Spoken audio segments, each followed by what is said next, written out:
So, a few years ago, my life looked like this, followed by this, resulting in this.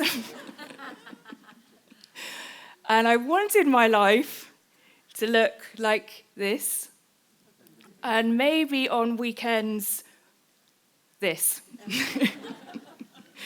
And I thought that the way to get there was with self-help books. Now, how many people here read self-help?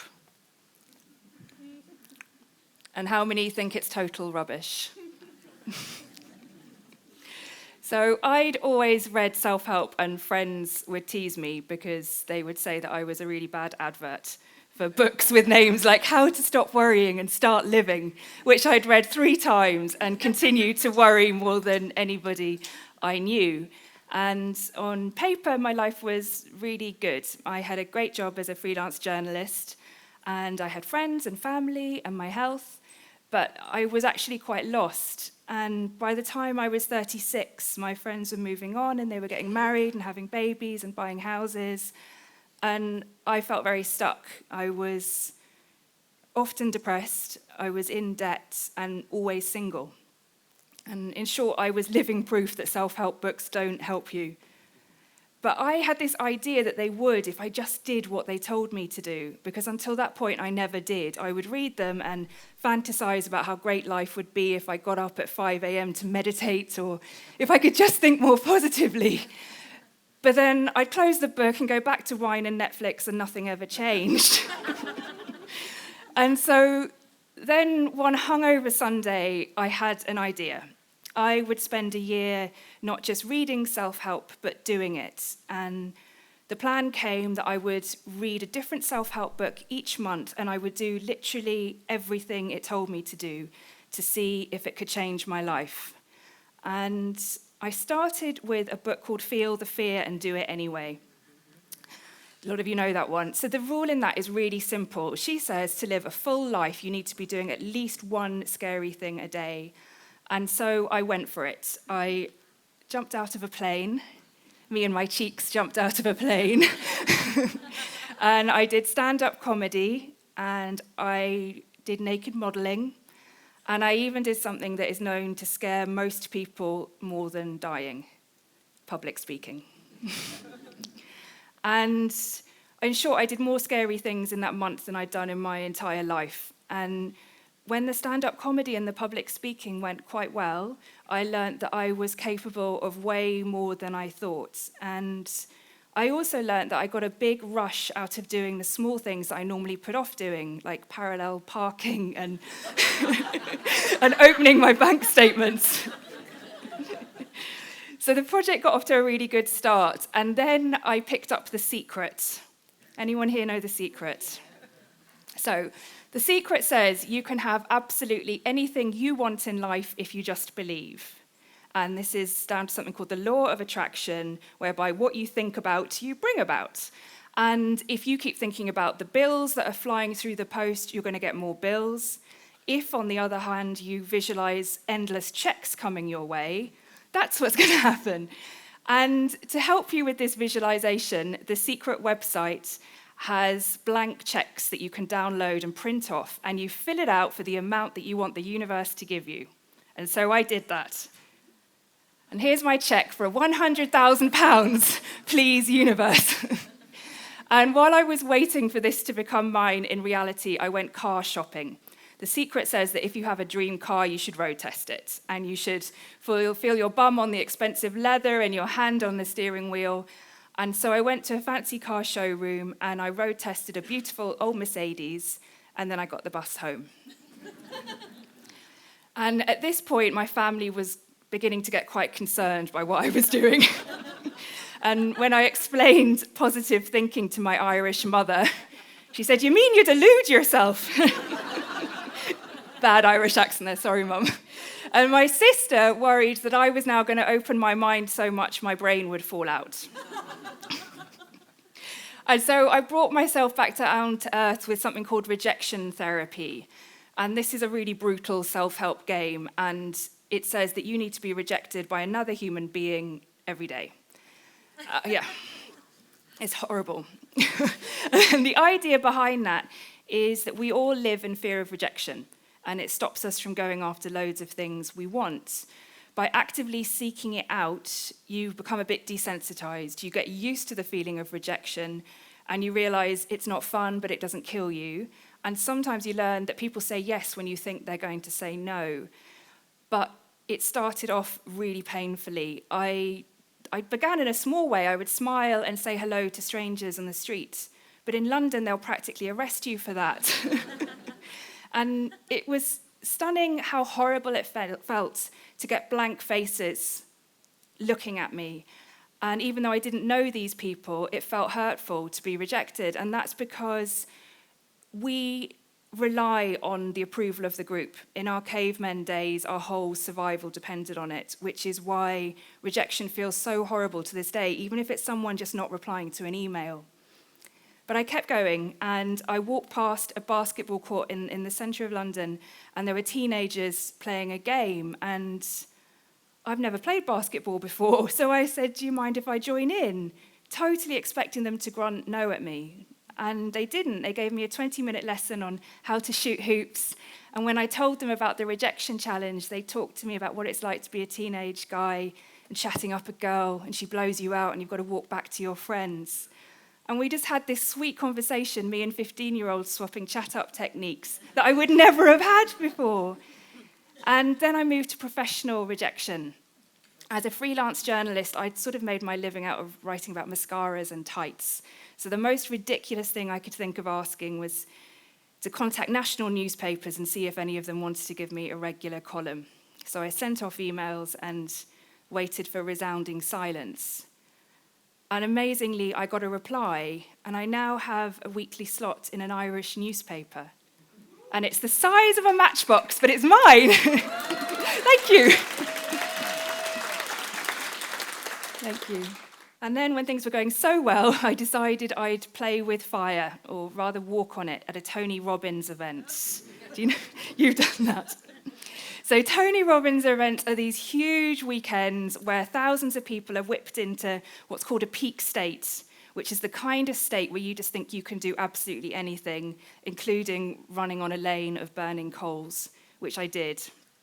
And I came away from that weekend on such a high that I felt like I could do anything. I could walk on fire, probably walk on water, and maybe even fly. But what I couldn't do was pay for my groceries. 3 days later, my card got declined at the supermarket, and I had to face the fact that self-help had been really bad for my already terrible finances. I was too busy walking around the block repeating mantras like I am a money magnet to actually get on with the day job. And I was also spending hundreds, if not thousands, on self-help books and courses. The self-help industry, the latest figure shows that it's worth about $11 billion. And that industry is based on the fact that you never just buy one book or go on one weekend retreat, you buy the next one, the next one, the next one. And that was certainly the case with me. I'd become quite hooked. I was no longer listening to my own common sense, and I certainly wasn't listening to my friends and family. When one of my close friends dared to voice concern about how extreme this was all getting, I accused her of being negative. And so, against all reason, I carried on. I booked a fuck it retreat in Italy, where I hoped I'd swear my way to enlightenment. And I put it on credit card, obviously. And then I bought books that told me how to talk to my guardian angels. And then I tried to plan my funeral. And this is where things really started to fall apart for me. The funeral exercise is in a book called The 7 Habits of Highly Effective People. And the idea is that by imagining all the things you want your loved ones to say about you when you die, you get very clear on what matters to you. You kind of come up with your life purpose. The problem was that by now, my head was so frazzled, I didn't know what I wanted for lunch, let alone what my whole life purpose was. And this made me feel like a failure. And 10 months into my self-improvement challenge, I actually felt like more of a failure than I ever had in my life. By now, I'd hoped that I'd be like a cross between Buddha and Beyonce. But I wasn't. I was a mess. And there was no denying it. I was a mess. And there are two criticisms that are leveled against self-help. One is that it creates unrealistic standards about how great life should be, and unrealistic pressures that you put on yourself to be perfect. And the other is that it creates self-obsession, which for me was definitely the case. And I found that the more I tried to improve myself, the more I was aware of my flaws. The more I chased happiness, the less happy I became. And the more I thought about myself, the more I hated myself. In fact, the critical voice that had always dominated my life and was probably the reason I started this project in the first place, this voice that told me that nothing I ever did was good enough and there was something wrong with me and everyone else was sorted and I wasn't. That voice wasn't getting quieter as the project went on. It was getting louder and louder and louder. So much so that when it came to planning the funeral, I couldn't imagine anyone saying anything nice about me at all. And so at that point, my quest for perfection had almost broken me. And then a therapist suggested I should read The Power of Now. And The Power of Now is by Eckhart Tolle. And Tolle says that when you're walking down the street and you see people talking to themselves, we think they're odd. But actually, we're all talking to ourselves all the time. We all have this voice that's in our head and it's narrating everything we're doing. And it's usually a really mean voice. Why did you say that? Why did you do that? And it's going over something you did 10 years ago, and it's worrying about what's going to happen tomorrow or 5 years from now. And he describes it as being like records that we put on every day, and I related to that so much. And he says that this voice takes us away from the only thing that's real and the only thing that's going to give us peace, which is to be right here, right now, this second. And he says that in any given moment, ask yourself, do I have a problem right now, this second? And the answer is almost always no. And he says that when we are in kind of difficult situations, we usually amaze ourselves at how well we can handle it. So why waste all the rest of the good days rehearsing the bad ones? And so that book was a tonic for me. And then my final book also made me realize that I was not alone in this feeling of not being good enough. And that book is called Daring Greatly by Brené Brown, who's also done a hugely popular TED Talk. And Brené says that we're living in this time where nobody feels good enough. We don't feel like we're rich enough or good looking enough or thin enough or successful enough. We're not a good enough parent. We're not doing enough. And she says when we have this feeling that we're not enough, we run around trying harder. We think that if we go to the gym and get a six-pack, then we'll feel better. If we go on the diet and lose 2 stone, that's the answer. If we just work harder and get the promotion and get the pay rise, then we'll be happy. And she says we never get there because without realizing it, what we're always striving for is to be perfect. And she says no human being is designed to be perfect. It doesn't matter what it looks like on Instagram. No one is perfect. And she says that instead of chasing perfection, what we need to be seeking is connection. So talking honestly to each other about our fears and our insecurities and our doubts, all the stuff that very often we keep to ourselves and which I had certainly most of my life kept to myself. And I totally agreed with this. Even though throughout the year I'd done some extraordinary things, the moments that I remembered were the honest conversations. And after I performed the stand-up comedy, I got a taxi home and I told the taxi driver what I'd just done. And we started talking about our fears, and he told me that since his wife had left him, he was finding it hard to leave the house because he was scared that people were laughing at him. And at the end of this 20-minute journey, I could see that even though me and the driver, we were different in a lot of ways, deep down, we were exactly the same. So, did the self-help change my life? It didn't change it in any of the ways I wanted it to. I never got up at 5 a.m. to meditate. I still take the bus, and I definitely didn't become a perfect person. But I learnt an awful lot, and the main thing I learnt was that I didn't need to change myself. I needed to accept myself, warts and all. And that's what I say to people who maybe like me are reading a lot of self-help books. I still love self-help and I still read it. There's wisdom in those books, and there's an argument that we've always needed guidance on how to live life. It's why philosophy existed, it's what the village elder did, it's what a big part of religion. So it's great to get the guidance and the wisdom, but please remember that you're okay the way you are. If you get up every morning and do your best to be a decent person, that's really enough.